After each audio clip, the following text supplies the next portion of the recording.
for motherfucking the Bears. Chicago Bears. Yeah, Packers. Packers. Long time ago and shit. He was also my AM too.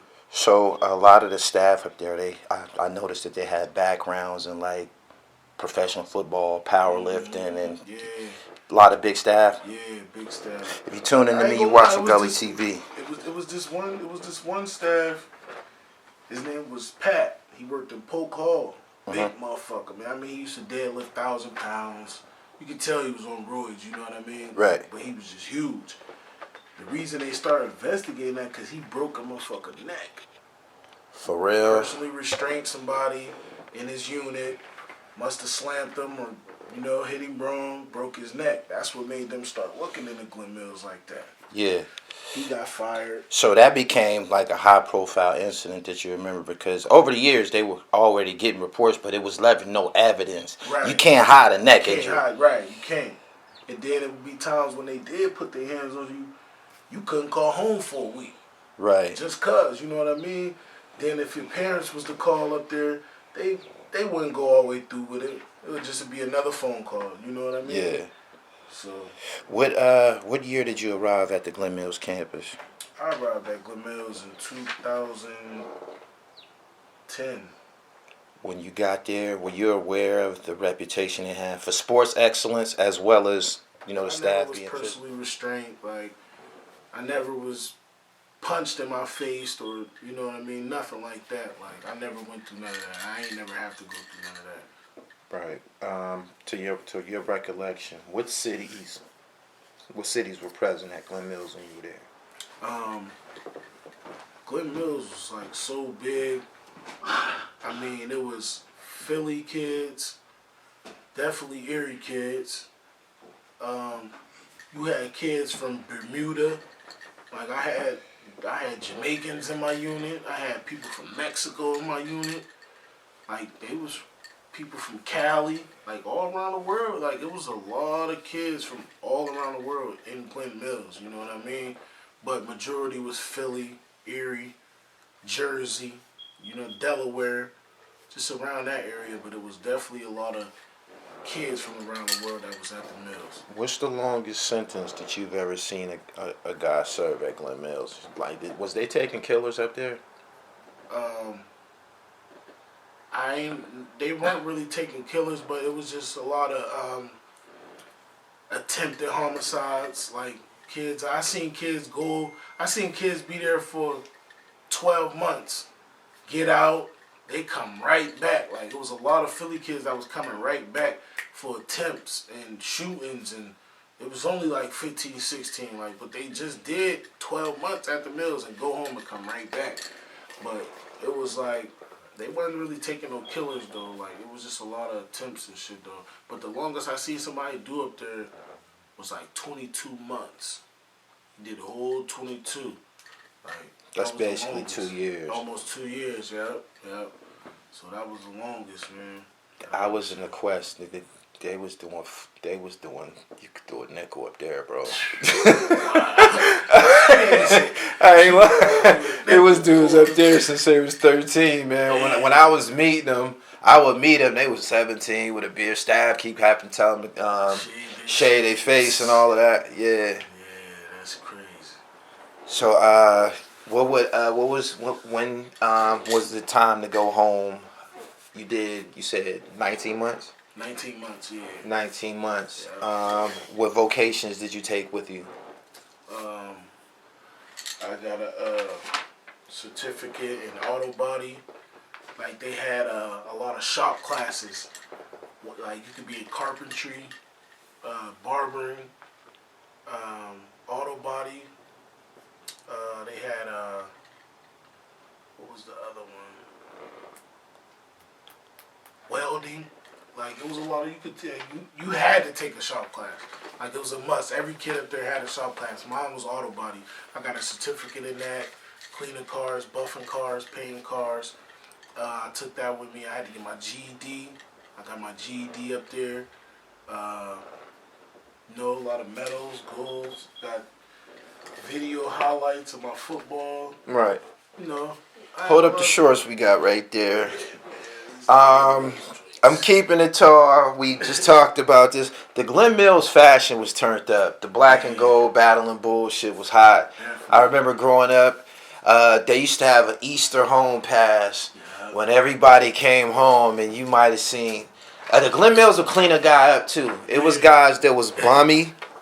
They would come back from the mills and they got a haircut now, and you know what I mean. So they made some. They probably made a difference. They just went about it wrong. Right. Went about it wrong. Yeah, they gone forever though. Yeah. Legendary Glen Mills. Yeah. Like they fashion was crazy up there. Like, and I was big on fashion. Like I used to see. Like, even just the Glen Mills, so they had these Letterman jackets. They had, like, the Battling Bulls on them. On the back, it said Glen Mills. Like, black and yellow joints. Like, them shit. They used to have these Nike track pants with the Glen Mills, with the Nike. Like, if you ran track had that sweat. Like, they had that shit. Like, for real. And they was giving it out. Like, they would never tell you no about nothing. Like, you know what I mean? So, if it came to, like, clothes, because they had so much, like, they even had jerseys. You should have seen the hockey jerseys. Like, oh my God, these jerseys was crazy. You know what I mean? Like, they definitely had some fashion up there, man. Even though, I don't know, you probably went on to, get into the adult system at some point. Mm-hmm. Do you feel that Glen Mills had an impact on you as a young man? Yeah, it did. Like, cause when I first had caught my juvenile case, like I was out here tripping, like, you know what I mean. So when I went to the mills, like I feel like it helped me out. Like it bettered me for real. Like I came home when I was 18, already had my first son. You know what I mean? Like, and the stuff that I took with me, like certificates, it helped me get a job. I had resumes and stuff, so. They definitely sent you home with something to better your life, because it was kids that was going home getting killed. Right. You know what I mean? So, like, I definitely, it definitely changed me. Would y'all get news in the unit when somebody who just left got killed? Definitely. So what they would call a town hall? Yeah, they would call a town hall. They would, everybody have to come together, they'll let you know. Like, such and such just got killed. They'll have a little talk with you a while. It's important to go home and not try to come back or do the shit that you did to, that what got you there. So, like, it was crazy, yeah. I seen a couple kids, like, not even just one. I mean, like, probably like a handful that went home and got killed. Like, for real. They used to call back to the units. You know what I mean? Fast? Like, just left? Yo, he just was here. Like, just left, like, for real. Kids I used to be hooping with in the rec, like, we used to get, the boy just, even if you ain't hear from staff, you'll go to the unit, another unit boy you used to see that was just hooping or something. Boys got killed the other day, man. Like, damn, you just here, like, just went home, like. So they was big on going home and just, like, do what you gotta do, work, you know what I mean? Like, because it was bad, like, kids was going home getting killed, man. That shit was crazy. Appreciate your time, bro. This is great. I don't got nothing bad to say about the mills. I just wasn't going up there. You first go up there, yeah. Your ID? Yeah, a little ID. They give you these when you first get up there, man. I was a young boy. Give you a little number, student ID number. Right. You got to carry that around on campus. Carry that around on campus, Because there was a lot of truants, too. You know what I mean? Like, People's running? Running. Like, from not on home pass, but actually just taking off running? Just taking off. Like, because once you, if you're going from your unit to the calf, and you might not always be with staff. Staff might drive to the calf. So, y'all got 5 minutes to get to the calf. But it's an exec of you got to watch like 20 niggas all walk up there. Right. You control of these niggas. Like, somebody running, it's on you. Right. Like, man, they was taking off 3-4 niggas, like, or nighttime come, motherfucker, pack their bag, take off. You gonna follow these for like 2-3 days, then they come back, they all muddy, dirtied up, staff to beat their ass. Like, yeah, motherfuckers was running up there. Oh, so some of the times when they was actually running, they would get lost and shit like that, or they didn't make it far. They didn't make it. Like, we had this young boy, he was from Texas. He ran. Like, you don't even know your way. Like, you way from Texas, you running somewhere in Philly. They catch him like a day later, somewhere in the woods somewhere. Like, you know what I mean? It was crazy. He come back all muddy, bloodied up. Like, you did all that. Where was you going? Right. Like, it was When crazy. somebody runs, staff take care of them when they come back. Definitely. They put it on them. Definitely. It wasn't no. It was beyond inmate and PR. Like, literally. Like, and you had to see the head motherfucker of the Mills. Right. Like, you had to see him. And he ain't played neither. Like, you know what I mean? Like, who was the head people when you were there? I know it was like, I think, founded by the Farinola family or something like that. Yeah, something like that. But it was just like, it was a team leader of all the units. Like, I think his name was Reggie Owens. Oh, I heard of him before. Reggie Owens, yeah, that was him. He ran. He been up there a minute. Yeah, and his brother was our head football coach. Right. Yep. Any other particular staff that you could remember that stood out or that you would never forget? They don't have to be like. Right. You know. Right. Like I said, my AM Charles Hope. He was definitely like, me and him was real tight. My counselor, his name was Kenny. He was from New Jersey. He was cool, black dude. I'll never forget him. He used to always give me phone calls, you know. It was another staff. What's his name? I want to say his name is Sean Cosgrove. Sean Cosgrove. That was my powerlifting coach. He stood out too. Like he was definitely he used to take me off campus and stuff a lot, you know. So yeah, it was definitely a couple of them though. Give me some legendary history on this rivalry, Glen Mills versus Chester. Glen Mills versus Chester, man. Like it was talked about like weeks before. In both sports, in basketball and football. Basketball and football, them was rivalries. When Chester played the Mills, because Chester was like a black school in Philly too, so it was like the games was popping, like football and basketball. They was talked about weeks before the day come. Oh, Chester played the Mills this week. Man, basketball. Like, it was times where Chester came to the Mills, whole stadium, like whole everything just packed. Like, it was popping. Jameer Nelson used to play for the Magics. His little brother played for Chester.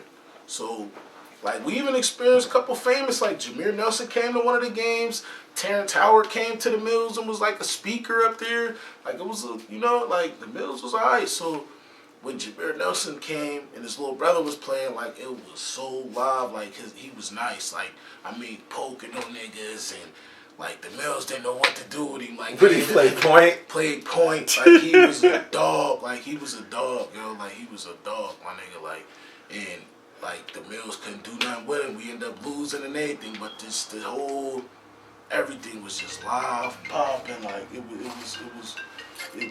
was live, my nigga. Like, even in football, we'd play Chester and it'd just be like popping the whole field. It'd be rivalry, shit talking. You know, they black, we black. Like, right. You know, so that's like a highlight of the season game. Definitely. Put an asterisk next to that. Definitely. Like, it was like. What conference was y'all playing in? I want to say like AA or AAA or something like that. I really can't remember. Is Glen Mills like an independent school? Yeah, like they definitely is. They come together and you know what I mean? Like they build their team. So like if you played football, like you was good. Like they ain't just pick nobody, like anybody. Like, right. You know what I mean? Like you had to be What nice. about the basketball squad? Basketball team was tough too. Why didn't you, on some me and you, do you feel you could have got some run if they gave you a shot? I definitely feel like I could have. I heard they normally they pick the tallest, tallest, like, toughest guys. Definitely, like only reason I ain't like because like they team was stacked. Like they was tall, you know what I mean. They definitely had some height on them. I wasn't as tall as them niggas, like you know what I mean. I still was kind of stalky, so but I could still hoop. So I never really tried out. I was just always in the powerlifting and football, you know what I mean. But they basketball team. Definitely tough, like definitely tough. Them boys used to hoop, man. Did y'all have an intramural league? No, we didn't. We ain't had no intramural. So when could you run against the toughest guys and pick up games? When you go to the rec, like it used to be certain units go to the rec all at one time. It used to be Johnson Hall, Monroe Hall, and like 2 or 3 other more halls. But the high school basketball team, most of their kids was in Monroe Hall. So when Monroe Hall and Johnson Hall used to go to the rec, we used to just get it. Right. Like, you know what I mean? Like, we used to just get it. Who was the toughest hall when you was up there in sports? Monroe Hall and Johnson Hall, man. Like, Johnson Hall, we had hoopers. Like, you know what I mean? Like, we definitely had hoopers, you know? Like, we used to go at it. Once we get the rec, they get their foul, we get our foul. We used to just rec till it was time to go to the calf or time to go back to the unit. Like I definitely. Can you remember somebody particularly tough up there that was the shit when you was there in hoops? Somebody who can come get in the pro-am. Damn. Fucking this nigga name, man. These was years ago. I gotta remember names, man. But it's definitely a couple niggas down there that definitely come to the pro-am and get busy, like, for real. No doubt. Definitely get busy, my nigga, like, definitely.